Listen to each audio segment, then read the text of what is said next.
Taylor and Linda, we recommend that Humble Pies pursue option 2 and purchase a labeling machine. This recommendation is based on a thorough analysis of the financial, strategic, and risk factors associated with each option. Because these are mutually exclusive projects, our financial comparison is based on a net present value calculation rather than an internal rate of return.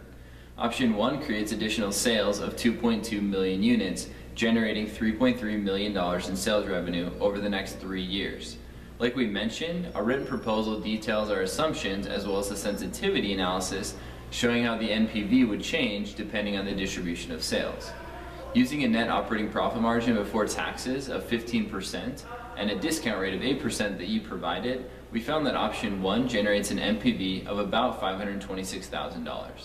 We believe option 2 is a better option because it helps eliminate the bottleneck problem and improves efficiencies, resulting in additional revenues of $156,000 and cost savings of $174,000 on a yearly basis.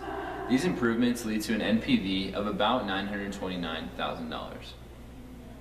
As you can see with option 1, we forecasted more sales in years 1 and 2 and then declining sales in year 3. This is based on market research from similar product introductions in the fast food industry, such as Taco Bell. No sales are projected in our base case analysis for years 4 through 10 to mitigate the uncertainty of future sales or cash flows. However, for option 1 to reach a similar NPV as option 2, Humble Pies would either need to sell an additional 585,000 units per year at the current price or raise the price to $2.6, which is a 73% increase in price. Now, Carrie has a more in-depth look at some of the strategic implications of options 1 and 2. With the competitive environment in the baking industry becoming increasingly intense, Humble Pies cannot afford to ignore the impact of their corporate strategy on profitability. As we mentioned, when Taco Bell introduced the Doritos Locos Taco, a niche product similar to Humble Pies desserts, they spent the first year building up the product, and by the second year, consumers knew it was there, but by the third year, sales had slumped and even had negative growth in certain same-store comparisons. The viability of renewing Humble Pie's contract with the fast food chain is far from certain, which is why we recommend option 2. Also, to fully integrate our previously recommended product differentiation strategy of providing high-quality, unique desserts, Humble Pie should consider the importance of its brand image. Public perception of fast food chains is low and does not fit well with Humble Pie's brand. We recommend pursuing other distribution opportunities at trendier places such as Starbucks, Panera Bread, or even local boutique bakeries. Our research has shown that growth in the consumption of baked goods, like pies, is tied to the growth in the U.S. population, which is about 1% per year. Along with this, the baked goods industry is in the mature stages and highly saturated with firms. So, the growth of one bakery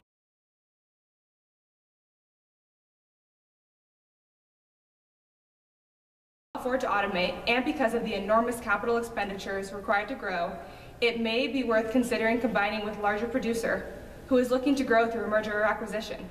We suggest that Humble Pies consider this option to not only have immediate market access and penetration, but also to provide ready distribution networks for a Humble Pies national brand, which we recommended previously. Taylor, you and Linda could maintain operational and creative control of Humble Pies, but also have access to the vast resources of a larger strategic partner. Now, let's speak with Matthew about some of the risks with these options.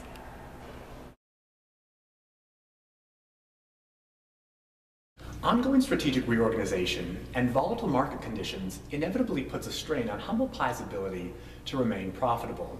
Failing to respond adequately or in a timely manner to industry disruptions could severely damage Humble Pie's financial position and its future growth prospects.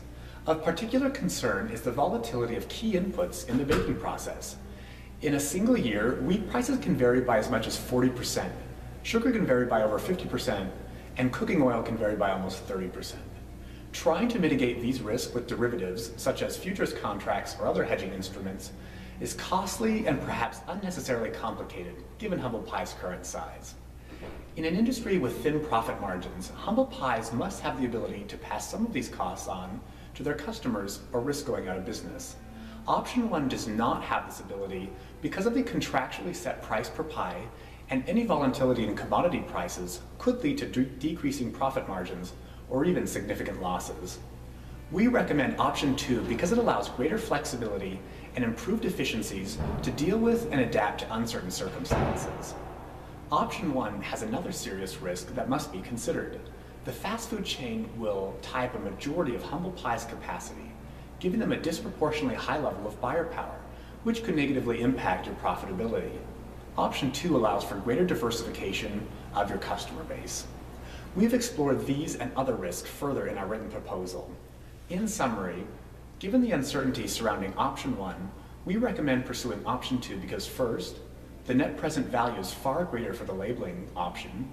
Second, Humble Pie's image will be better represented by not signing the fast food contract, and a merger opportunity may be beneficial.